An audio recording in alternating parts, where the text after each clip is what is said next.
What's up, y'all? It's your girl Sakina, and I'm back with another review. This is my review for the Real Housewives of Beverly Hills. This is season 13, episode 10, and I'm here with a hat, baby. I feel like I never wear hats. I feel like I rarely wear hats on here, but you know, I had this in my closet, and I'm packing, and I was like, you know what? I should wear this. I should go ahead and put this on because it's something different. It'll be a different hairstyle instead of, you know, every time I get faux locks, my go-to style is the little swoop in the high ponytail like I did in my previous videos. That's just my favorite one. But I wanted to do something different. You know, I wear a fro, so it's like, how often do I get to wear hats? So I was like, you know what, let's just pull out, you know, what we got in the closet and accessorize, okay? So, let's just go ahead and get into it. You know, Happy New Year. Welcome to 2024. We're back at it again. The episode picks up where it left off. Lent is over, okay? Lent is over, and Erika is ready to argue with you, bitches, okay? So her and Denise pick up where they left off last week, you know, with Erika asking who profits more on OnlyFans, Sammy, Denise's daughter, or Denise, who has $7 picture bundles. So Denise is lost for words. She doesn't have anything to say outside of Erika is unbelievable. Erika said, I am. Okay? I am. I don't know what you expected coming in here trying to argue with me. But no, I don't even understand why you trying to argue with me and you using this whole my daughter situation. Erika had to tell her, look, if I recall, down at that barbecue, you brought up your husband's penis in the size in front of the same group of people, including the kid table with your kids there. We're all having an adult conversation and you want to single me out and have coffee with me the next day and tell me about how your daughter overheard the threesome talk when everybody was talking about it. They were. And Denise was so adamant that Erika is wrong about Denise talking about her husband's penis. And Sutton is looking like, And in her confessional, Sutton's like, yeah, I was there. And Denise definitely said something about her husband. I said, Sutton, why didn't you speak up? Why didn't you speak up? I mean, I understand that's not her business. That is stirring the pot. So I understand why she wouldn't say anything. But baby, Denise is just so adamant that it was Erika who brought it up. And I'm like, well, Denise, you told Erika down at the weed party to watch the show. And it seems like sis did her research and came prepared, okay? She watched the show and you was loud and wrong because you did bring up your husband's penis. And then, you know, they start talking about threesomes and all of that. You brought that up in front of your kids, but you want to try to talk about her and sit down with her and coffee. And I vividly remember that Denise sat down with her daughter and she's the one who brought up, did you hear anything? Did you hear us having grown-up talk? Denise asked her daughter that, but then when she went and sat down with Erika, she tried to make it seem like, oh, my kids, you know, my daughter came to me about it. No, you came to her about it and ran with that whole story that entire season, being super annoying and just doing too much with that. That's why I feel like if you felt some type of way about the whole Brandy situation and all of that, that would have been an angle that I could have got down with instead of you running with this threesome thing. Because, yeah, you are making it seem like it was only Erika when it was all of y'all, including you. Girl, stop playing. So, at this point, she don't really have much of a fight with Erika because Erika is eating her up. Denise, you tried at the weed party, just like Erika said. You tried then.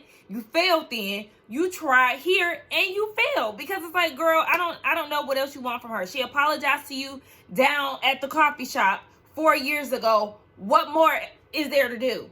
And then Denise tried to throw the lawsuit in her face, and it's just like, okay, girl, we done did 2 years of that. Nobody cares about the lawsuit at this point. Erika is past it. She's been vindicated. Girl, let that go. Again, a flop.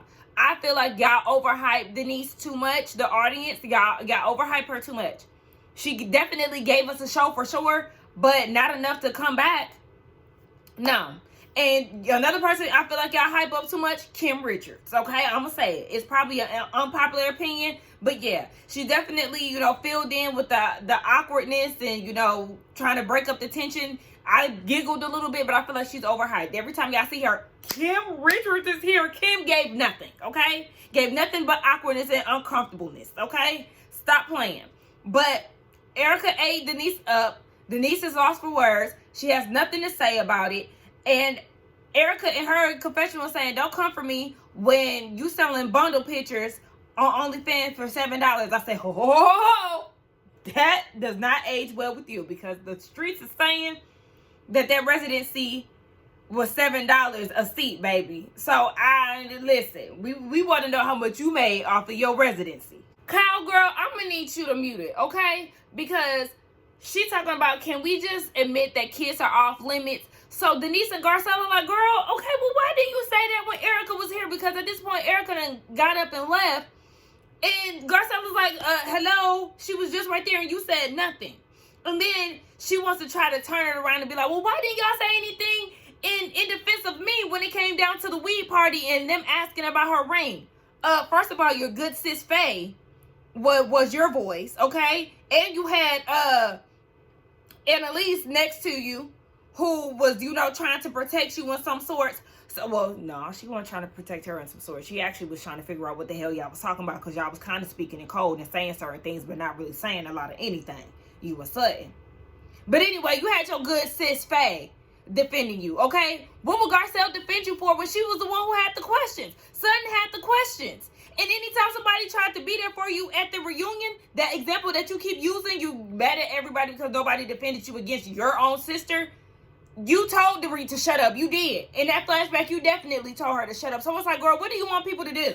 Now kids are off limits, but it was okay for Garcelle's son to get cussed out. And it's just a victim thing. Like, girl, nobody is talking about you right now. This is about Denise and Erika. If you felt that way, then you should have said something back then. Don't wait until now, girl. This don't want nothing to do with you, Kyle, please. Crystal, why you feel some type of way about what Erika said? If you felt some type of way about it, then you should have addressed it right then and there. Like, Crystal, she do wait until the confessional to want to speak up. Girl, please pipe down. And Denise was being attacked by Erika. Erika was not trying to come for Denise's kids. The thing is, Denise keep bringing up her kids and threesomes and all of that, but your daughter is on OnlyFans. So yeah, that's the reason why her daughter got brought up as an adult. She's clearly old enough to have her OnlyFans. So what's next? And I used the word attack to describe how Erika was coming at Denise. She was coming at her. That's as simple as that. She was bringing her ass down. Denise wanted to talk and she got it. So Erika goes over to Dorit's house to fill her in on everything that happened after she stirred the pot and dipped out because everybody was jumping on her and wasn't really trying to grab the bait to deflect on what Garcelle had got her together on. So then they get into Dorit saying that Garcelle was attacking her. So we see Garcelle is on the phone with Sutton and they're FaceTiming and Sutton is checking in on her. Garcelle said that she was sad that night. She cried herself to sleep. She woke up that morning. She was not okay. And she really feels like Dorit lives in this bubble. So Sutton was addressing the situation, but her connection was real choppy. So I couldn't determine whether or not she was okay with the word being attacked. I couldn't figure out if she was okay with the women using the word attack when they're coming for each other, but it's not okay when they use it with Garcelle because of the angry black woman thing. I don't know. Y'all let me know how y'all interpreted it, because the signal went out, so I really couldn't hear the word that she used. And whatever word that she used, it was important to see, how she felt about the word attack being used, because Garcelle is saying, I never lunged at her. I never hit her. So to use the word attack, no, ma'am. She really just isn't feeling it. So then we see that Erika and Dorit are having the same conversation. And Dorit said that she needs some days to process it. And she feels like her and Garcelle have made strides. And now she's being blindsided again.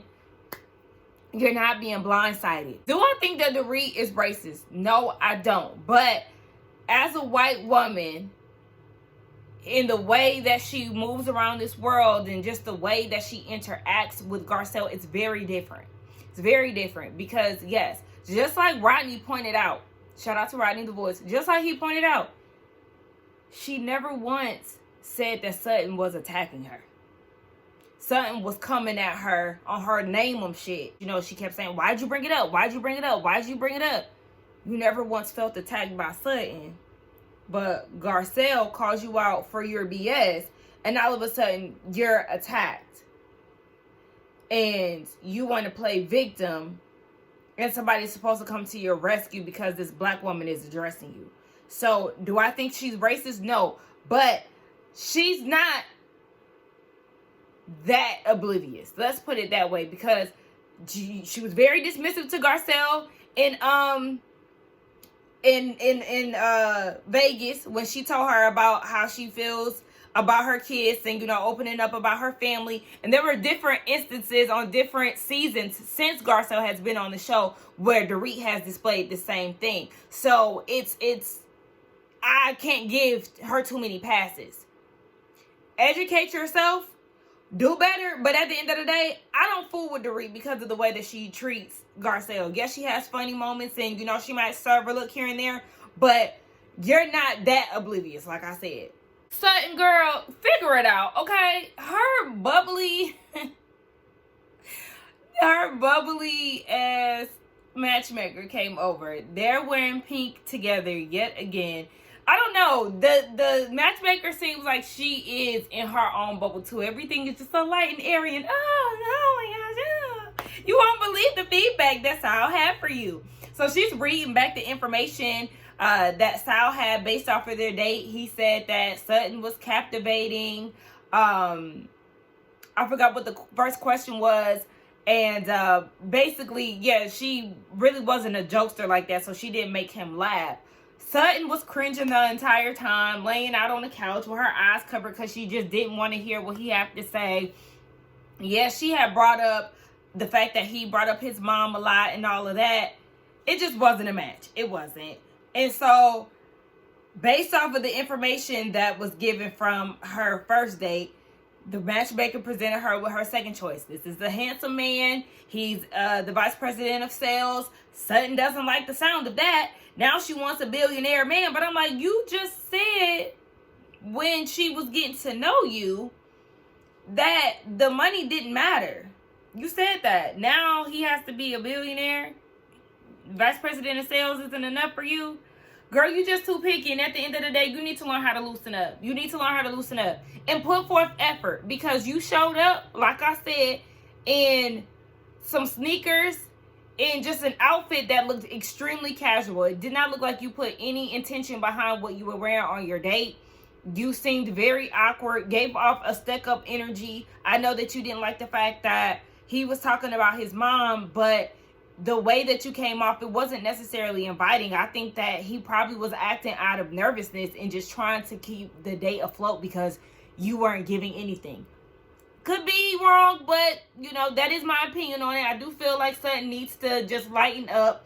She is quirky. She can joke around. She makes us laugh as an audience. So, girl, you just got to find somebody that's going to be, you know, on your level. But at the end of the day, you're dating. So, you're going to have to loosen up, girl. So, we get this scene with Kyle, right? The scene just started. Nothing really has popped off yet. She just, you know, going through the refrigerator trying to find something to eat. And Kim pulls up to her house. But I'm more so focused on the background music. Talking about we keep fighting over the same things lately and all of that. Did y'all not peep the song? It's given that the tone is about to be set for her to tell Kim that her and Mauricio are going through some issues. I don't know if y'all peeped that song that was playing in the background, but it stood out to me.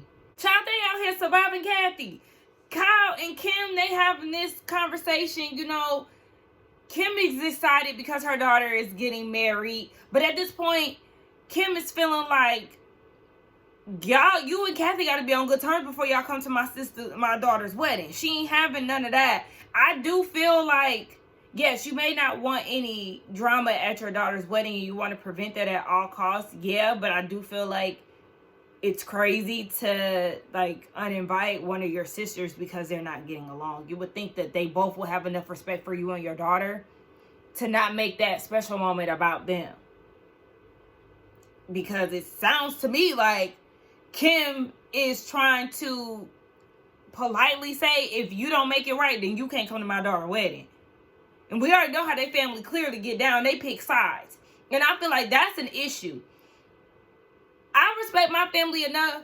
If my mom had an issue with her sister, I'm not going to ice out my aunt. I'm going to see her and I'm going to show her the same love and respect as if they were getting along. Unless it was something that directly affected me or something that was just so out of order.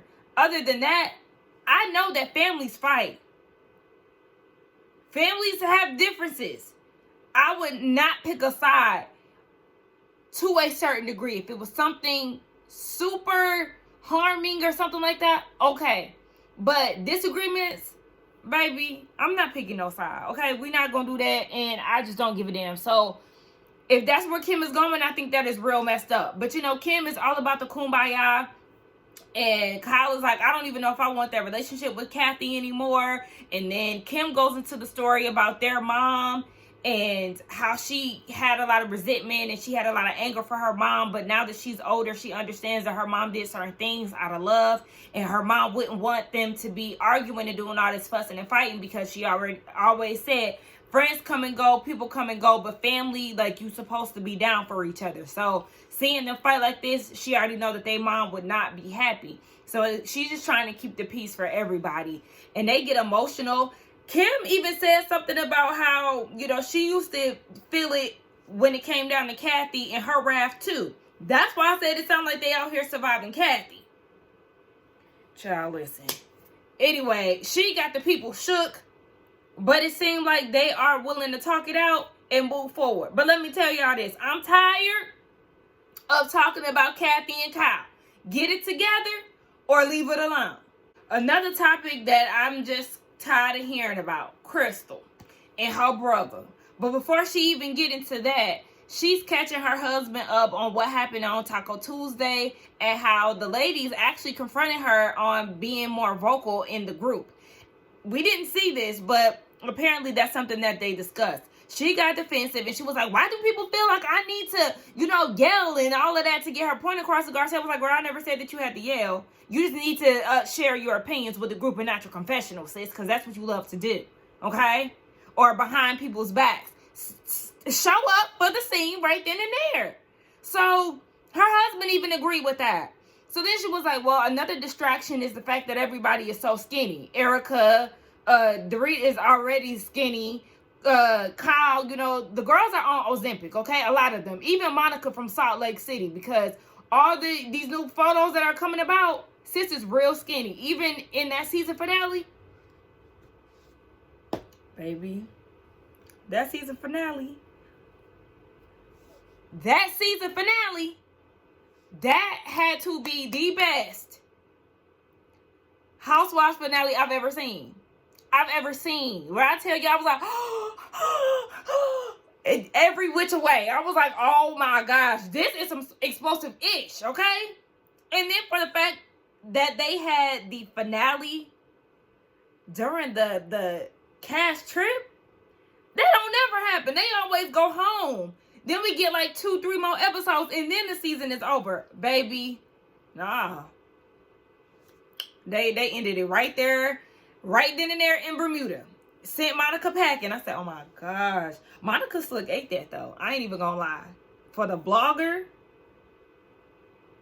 to come into the group, she did that.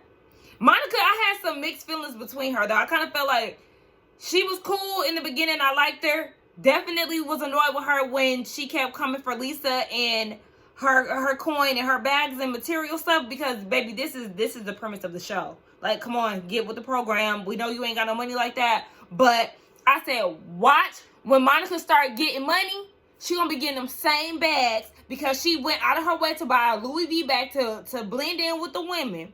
You feel some type of way because you're projecting, sis. You want that life. So I said, so wait until she start, you know, getting a little bit more coin and she's more into her seasons on the show. Baby gonna be dropping coin, okay? So stop playing. I felt like it was definitely coming from a place of jealousy. I let it slide the first time, but then for her to keep bringing it up, I was like, yeah, girl, you get on my nerves. And even past that, I felt her with her mommy issues, but then she got to a point where I felt like she was taking her learned behaviors out on the women. And I felt like the way that she argued and things, sometimes it was childish, it was annoying. Some of her lashing out was just too much for me. So I had a very dislike for Monica. I liked her in some instances, and in certain instances I didn't really care for her. But baby, when they caught her on camera in that blonde wig, and she was the one who stole the clutch, baby, I lost it. I lost it when they showed her with that blonde wig on. Heather ate too. Even though Heather used this opportunity to admit that it was Jim who gave her that black eye, I was like, girl, what? Jim would have been getting an assault charge, and she would have been getting charged for fraud. Baby, you would have been double charged. But anyway, Heather ate that. The way that they did that episode and the way that she orchestrated all of that. It was Meredith and her tape ends blowing in the wind when they met down at the beach. And she was like, I'm so tired of everybody attacking us. What's that? Not the tape ends blowing in the wind, girl. Track all exposed. But I'm getting distracted, child. Get off me. I'm supposed to be talking about Crystal and her segment, child, but listen, okay? I don't even know how I got into Salt Lake City. How did I start? Oh, the girls are on Ozempic, okay? And we already know that Crystal has body image issues. And so she's comparing herself to the women, and a lot of times she's finding herself zoning out because she's becoming self-conscious. And her husband was like, girl, you just thinking too much. Are you in therapy? I feel like Crystal needs to be in therapy. Listen, all y'all walk around Hollywood with insecurities and all of this. Well, y'all got the money to do better. Be better. Simple as that. Jackie from New Jersey, she got her eating disorder stuff together. She's on the path. It's not 100%, but she's on the path. Crystal, you need to get on the same path. Do better if you want to improve yourself and stop being so conscious, because at the end of the day, you do live in LA. So you're going to have to do something to get with the program, baby, and be more comfortable in your body, because your body looks amazing. Crystal is beautiful. Her body looks amazing. Girl, we want you to show up and show out and be yourself. And stop talking about your brother, because we don't give a damn. I'm not going over that whole situation again. Stop talking about him. So, and then her kitten heels finally made an appearance. I said, okay, the cat lady got on her kittens. All right. So she going on her second day, and everything seemed to be really going good. So she bonds with the guy over karaoke, and they both like true crime podcast and all these other things. At first, I was a little nervous. Because she started talking about the things that she don't like on the menu. She don't eat meat and chicken. I said, chicken is meat, girl. What are you talking about? But she a eating vegetarian, so it is what it is. She ain't no vegetarian. The girl was eating salmon. Anyway, do y'all say salmon or salmon? All y'all who say salmon, do better. But anyway, yeah, I was a little nervous when she started running down the list of stuff that she don't like. And, she gave him a compliment and all of that. I said, okay, all right. They were both giving some interacting. I got a little worried again, though, when they were eating. It seemed like it was a little awkward. They ran out of stuff to talk about. But he asked for her number, and they're supposed to go on the second day. So I guess we'll figure out whether or not they went on the second day, either later on in the season or at the reunion, whatever the case. But he's a nice looking guy. Sutton did pretty good. She did way better this go round compared to the first. So shout out to her for that. Garcelle has to sit down with Dorit. They go out for lunch, and it's extremely awkward. But baby, Garcelle, this look here, even the hostess commented on her outfit. I said, this is how we want you to show up. This and above, okay? This whole look was cute. The hair, the jewelry, the outfit, cute. I said, she channeled her inner Kenya. You got to be extra pretty when you getting ready to read a bitch, okay? That's what I felt like this was. So, it was very awkward. They kept trying to, use the menu as a buffer. But baby, listen, it was just awkward. You can cut the tension with a knife. Dorit gave Garcelle the floor to say what she had to say. Luckily for her, Garcelle wanted to go first and get out what she wanted. Garcelle said, there are 3 words that you do not use when it comes down to black women. Aggressive, attack, anger. AAA, okay? When it comes down to black women, those words have a different connotation. Because Dorit was like, you know, we use the word attack on each other. They gave several instances, several flashbacks of the women using attack against one another. But it's different. Because like I said, you didn't use attack when it came down to Sutton, who was coming at your ass, okay? You turned that on when it came down to Garcelle, when she simply was speaking to you in a very calm tone and was just wondering why you said what you said about Sutton. She never got upset with you. She never raised her voice. She asked a simple question and you felt attacked by her. So when Garcelle is trying to tell you about this, and she asked, Dorit asked, do you feel like I was trying to intentionally hurt you? Garcelle said yes. Dorit got offended, got defensive, and then tried to make it about her. And this is why Garcelle don't fool with you, because you always make things about you. It's not about you. It's about how she feels. Like, yes, you can let out how you feel, but the way that Dorit goes about certain things, she turns it into her. And then she's long-winded at that. So it's just like, girl, come on. She wasn't displaying long-windedness in this scene, but I'm just saying the way that she goes about certain things is just way too much. It's literally like she just really listens to talk, not to really comprehend. So Garcelle was like, I don't really care about what y'all do. I care about how you interact with me. She also told her that, yeah, she cried about it and she was wondering why she was so triggered by it. And at the end of the day, Garcelle charged it to Dorit having an unconscious caring behavior. And that's the perfect way to put it, because earlier when Dorit and Erika were having a conversation, I kept trying to look for the word to describe it. I don't know why unconscious was just not finding its way to me. But yes, that is what it is. Like, I don't think she's racist. Some of the stuff that she does, I do believe is intentional. But a lot of the stuff I think is very, you know, just an unconscious behavior because she is a white woman. With her being a white woman, I'm sure that this is learned behavior. And I don't want to hear nobody say that Dorit ain't a white woman, because at the end of the day, she look European as fuck, okay? So I don't care if her parents is from the Middle East or wherever she from. I forgot where she's from. But she do got some little ethnicness to her. But at the end of the day, girl, you're white. Dorit, this is why you just don't get it.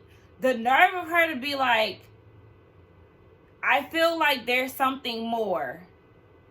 And Garcelle was like, well, I'm not labeling you. Like, I'm not calling you a racist. But if there's some racial undertones, then baby, that's on you. Because at the end of the day, it is. So she's not calling her racist. But yeah, some things might have a little undertone. And it stems from her privilege. It does.